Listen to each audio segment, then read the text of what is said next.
श्री स्वामी समर्थ. श्री गुरुदेव दत्त. आज आपण शनी जयंतीची कथा ऐकणार आहोत.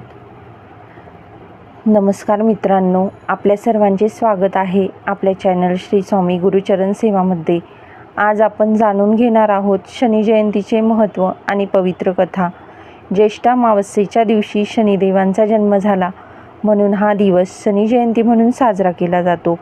शनिदेव हे सूर्यदेव आणि माता संज्ञा यांचे पुत्र मानले जातात. शनिदेव न्यायाचे देव आहेत. ते प्रत्येकाला त्याच्या कर्मानुसार फळ देतात. असे सांगितले जाते की शनिदेवांची माता भगवान शिवांची कठोर तपस्या करत होती. त्या तपस्येच्या प्रभावामुळे शनिदेव अत्यंत शक्तिशाली आणि तपस्वी बनले. त्यांच्या नजरेत प्रचंड सामर्थ्य होते. एकदा सूर्यदेवांनी शनिदेवाकडे दुर्लक्ष केले. त्यामुळे शनिदेव रागावले आणि त्यांनी सूर्यदेवाकडे कठोर दृष्टीने पाहिले. त्यामुळे सूर्याचे तेज कमी झाले. सर्व देव घाबरले आणि भगवान शिवांकडे गेले. भगवान शिवांनी शनिदेवांना शांत केले आणि सांगितले, तुम्ही लोकांना त्यांच्या कर्मानुसार न्याय द्या. तेव्हापासून शनिदेव न्यायदेवता म्हणून ओळखले जाऊ लागले.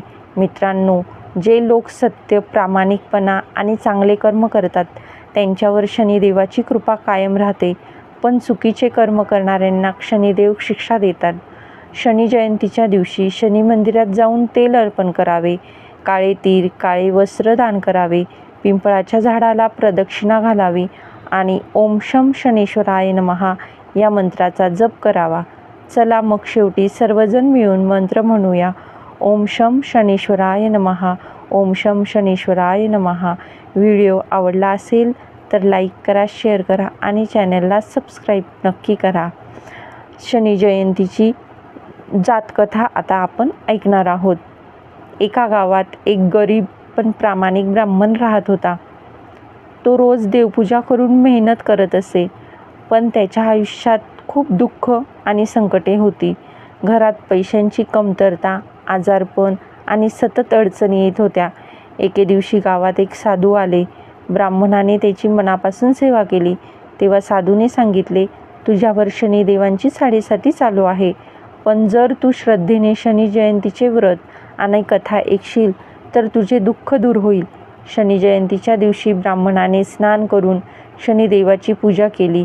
काळे तीळ, तेल आणि उडीद अर्पण केले. गरिबांना अन्नदान केले आणि पूर्ण श्रद्धेने शनिदेवाची कथा ऐकली. काही दिवसांनी त्याच्या आयुष्यात बदल होऊ लागला. घरातील संकटे कमी झाली, धनप्राप्ती झाली आणि घरात सुखशांती आली.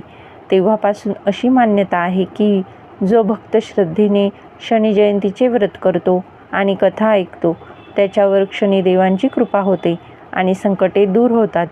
म्हणून शनी जयंतीच्या दिवशी शनिदेवांची पूजा करा, दानधर्म करा आणि चांगले कर्म करा. शनिदेवाची आणखी एक पौराणिक कथा मी तुम्हाला सांगते.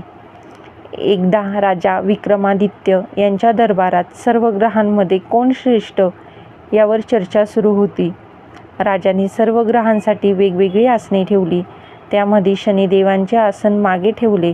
हे पाहून शनिदेव रागावले. ते म्हणाले, राजा विक्रमादित्य, तू माझा अपमान केला आहेस. मला शक्ती तुला लवकरच समजेल. माझी शक्ती तुला लवकरच समजेल. काही दिवसांनी शनिदेवाची दशा राजावर सुरू झाली. राज्य, संपत्ती आणि वैभव सर्व नष्ट झाले. राजा जंगलात भटकू लागला.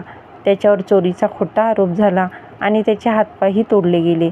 तरीसुद्धा राजा विक्रमादित्य देवभक्ती आणि सत्य सोडत नव्हता. तो मनापासून शनिदेवाची प्रार्थना करत राहिला. काही वर्षांनी शनिदेव प्रसन्न झाले. ते राजासमोर प्रकट झाले आणि म्हणाले, राजा, मी तुझी परीक्षा घेतली. तू संकटातही सत्य आणि धर्म सोडला नाहीस, म्हणून आता तुझे सर्व दुःख संपतील. क्षणात राजाला त्याचे राज्य, संपत्ती आणि मान सन्मान परत मिळाले. राजाने शनिदेवाची मोठ्या भक्तीने पूजा केली. या कथेतून आपल्याला शिकायला मिळते की कठीण काळ आला तरी संयम, श्रद्धा आणि सत्य सोडू नये. शनिदेव नेहमी कर्मानुसार फळ देतात. ओम शम शनेश्वराय नमः. जय शनिदेव महाराज की जय. माझा व्हिडिओ जर तुम्हाला आवडला असेल तर लाईक करा, शेअर करा आणि सबस्क्राईब करा. धन्यवाद.